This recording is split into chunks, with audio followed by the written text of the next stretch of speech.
Bienvenue à l'heure de l'information sur AfriZoom.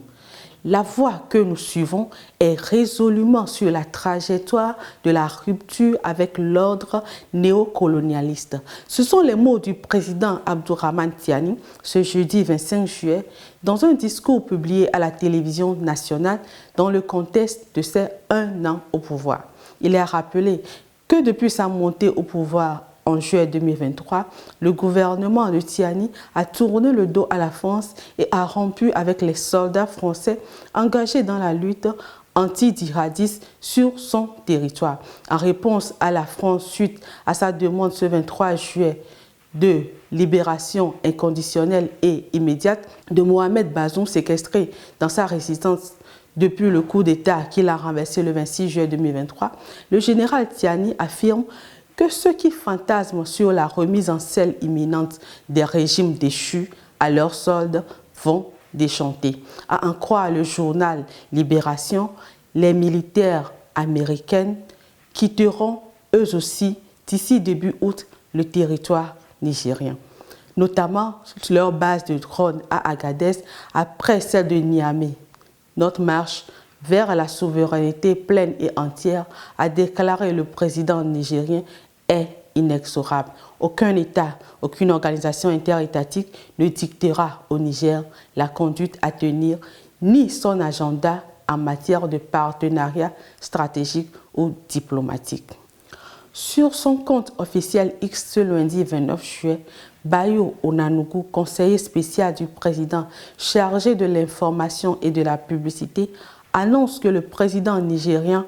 Bola Tinubu ordonne à la Nigerian National Petroleum Company Limited NNPCL de vendre du brut à la raffinerie Dangote et à d'autres raffineries à venir en monnaie locale, le Naira. Il faut rappeler que le 18 juillet, Farouk Ahmed, directeur général de l'autorité nigériane de régulation du pétrole intermédiaire et en aval,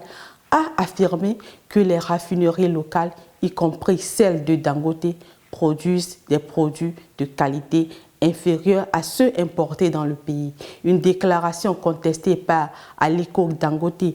propriétaire de la raffinerie Dangote, qui a procédé à des tests de qualité sur son diesel le 20 juillet lors de la visite des législateurs fédéraux à l'usine. Dangote a par la suite soulevé des préoccupations concernant l'approvisionnement en brut, affirmant que les compagnies pétrolières internationales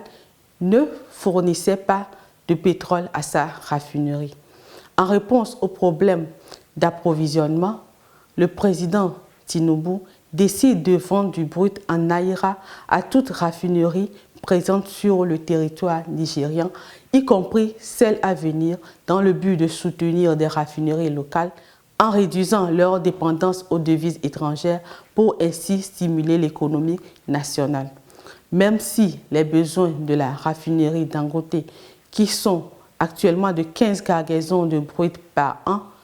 ne seront pas totalement comblés par la NNPC qui promet ne fournir que 4 cargaisons, Onanugu affirme que cette intervention mettra fin aux besoins de l'aide de crédit international et permettra au pays d'économiser des milliards de dollars qu'il utilise pour importer du carburant raffiné.